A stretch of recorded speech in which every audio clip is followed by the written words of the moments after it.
Hello friends, welcome to WiFi study IQ. पिछले class में हमने टिश्यू यानी उत्तक चैप्टर के बारे में डिस्कस किया हुआ था, जिसमें हमने प्लांट टिश्यू के बारे में डिस्कस किया हुआ था। आज के वीडियो में हम एनिमल टिश्यू के बारे में डिस्कस करेंगे, तो देर ना करते हुए चलिए वीडियो शुरू करते हैं। आज के वीडियो में हम एनिमल टिश्यू यानी जंतु उत्तक के बारे में पढ़ेंगे। जैसा कि पिछला वीडियो में हमने देखा था, टिश्यू यानी कोशिका सिमिलर सेल्स का ग्रुपिंग होता है, यानी समान कोशिकाओं का समूह होता है जो कि स्पेसिफिक फंक्शन करता है। साथ ही हमने देखा था कि प्लांट और एनिमल में अंतर होता है। जहाँ तक प्लांट की बात है वो एक जगह स्थिर होता है, जबकि एनिमल मूव करते हैं। इसलिए प्लांट में मैक्सिमम टिश्यू सपोर्टिव रोल और डेड होते हैं, यानी निर्जीव होते हैं, जबकि एनिमल में ऐसा नहीं है। इसमें मैक्सिमम टिश्यू लिविंग होते हैं। तो चलिए आज देखते हैं एनिमल टिश्यू यानी जंतु उत्तक के बारे में। एनिमल टिश्यू यानी जंतु उत्तक को हम 4 भागों में बांटते हैं।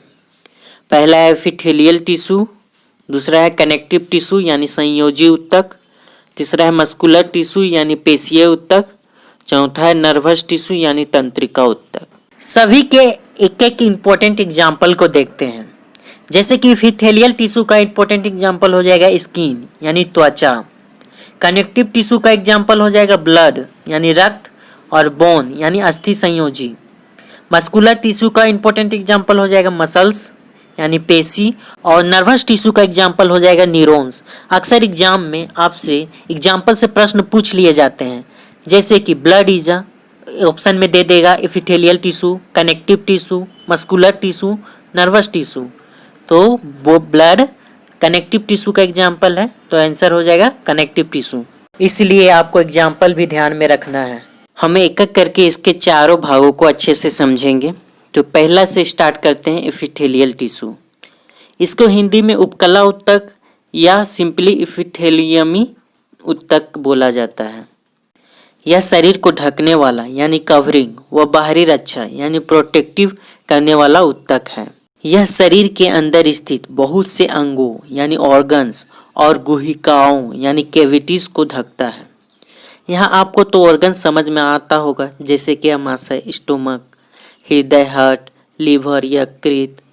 पर कैविटी क्या होता है, चलिए देख लेते हैं। क्या होता है कैविटी यानी गुहिका। किसी भी ठोस यानी सॉलिड पदार्थ में खाली स्थान पाया जाता है, उसी को गुहिका यानी कैविटी बोला जाता है। जैसा कि आप स्क्रीन में देख पा रहे होंगे, यह हमारे शरीर के गुहिका यानी कैविटी है। जैसा कि हमने जाना, यह कवरिंग और प्रोटेक्टिव टिश्यू है और बहुत से ऑर्गन्स को भी कवर करता है। तो इसकी एग्जांपल हो जाएंगे जैसे स्किन। स्किन हमारे सबसे बाहरी कवरिंग लेयर है। उसके बाद हो जाएगा the lining of the mouth, lung alveoli यानी फेफड़ों की कुपिका, the lining of the blood vessels रक्त वाहिनी नलिका स्तर, किडनी ट्यूबुल्स यानी विक्कीय नली। यहाँ पे लाइनिंग यानी अस्तर आया, ये क्या है? Covers inside surface of the something, मतलब किसी के अंदर का जो परत होता है उसको लाइनिंग बोलते हैं। ध्यान में रहेगा, जैसे कि आप देख रहे हैं स्क्रीन में ब्लड वेसल्स, इसका जो अंदर का जो परत है, अंदर का जो लेयर है, इसको हम लोग लाइनिंग बोलेंगे। मतलब यह हो जाएगा lining of the blood vessels. बोलने का मतलब हो जाएगा कि इसके अंदर का परत। एक बात आपको ध्यान में रखना है कि जो भी पदार्थ शरीर में प्रवेश करता है या बाहर निकलता है, वह एपिथेलियम की किसी भी परत से होकर अवश्य गुजरता है। एपिथेलियल टिश्यू को हम 2 भागों में बांटते हैं। पहला कवरिंग एपिथेलियम और दूसरा है ग्लैंडुलर एपिथेलियम। यहाँ पे ग्लैंडुलर एपिथेलियम ग्लैंड यानी ग्रंथि का निर्माण करता है। यह चीज़ आपको ध्यान में रखना है। स्ट्रक्चर, शेप, साइज के अनुसार एपिथेलियल टिश्यू को 4 भागों में बांटते हैं। स्क्वेमस एपिथेलियम यानी सल्की एपिथेलियम, कॉलुमनर एपिथेलियम यानी स्तंभकार एपिथेलियम, क्यूबॉइडल एपिथेलियम यानी घनाकार एपिथेलियम, और सिलिएटेड एपिथेलियम यानी पक्षमल एपिथेलियम। तो एक एक करके देखते हैं इन चारों के बारे में। पहला है स्क्वेमस एपिथेलियम।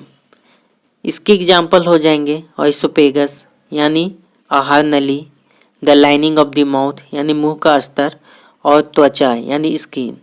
स्क्वेमस एपिथेलियम यानी सल्की एपिथेलियम दो तरह का होता है, एक सिंपल स्क्वेमस एपिथेलियम यानी सरल सल्की एपिथेलियम, और दूसरा है स्ट्रेटिफाइड स्क्वेमस एपिथेलियम यानी स्तरित सल्की एपिथेलियम।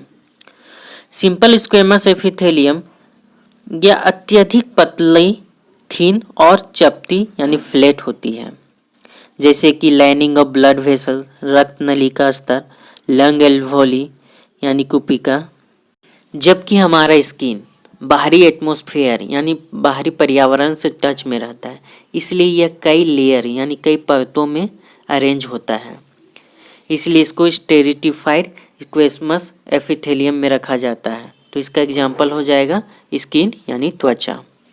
अगला है कॉलुमनर एपिथेलियम यानी स्तंभकार एपिथेलियम।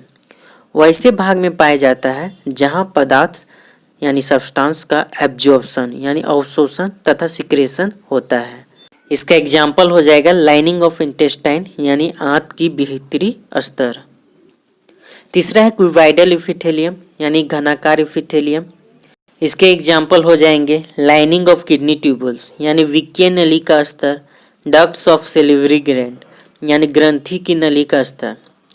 यह मैकेनिकल सपोर्ट यानी यांत्रिक सहारा प्रदान करता है। अगला है सिलिएटेड एपिथेलियम यानी पचमल एपिथेलियम। इसका एग्जाम्पल हो जाएगा रिस्पिरेटरी ट्रैक्ट यानी श्वास नली। यह तो हुई एपिथेलियम टिश्यू की बात।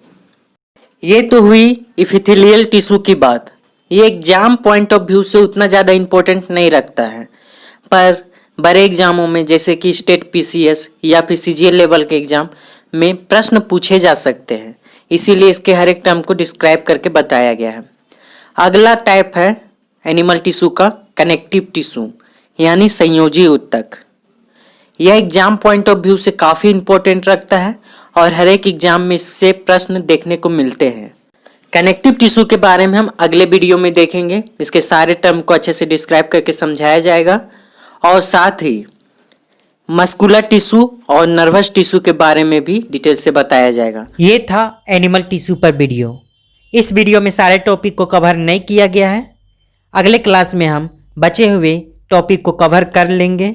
तो अगले वीडियो का नोटिफिकेशन पाने के लिए हमारे चैनल को सब्सक्राइब कर दें। अगर आप इस वीडियो का पीडीएफ चाहते हैं तो हमारे टेलीग्राम चैनल पर जा सकते हैं, वहां आपको हर एक वीडियो का पीडीएफ मिल जाया करेगा। साथ ही इम्पोर्टेंट नोटिफिकेशन भी मिला करेंगे। तो मिलते हैं अगले क्लास में। वीडियो देखने के लिए आपका बहुत बहुत धन्यवाद।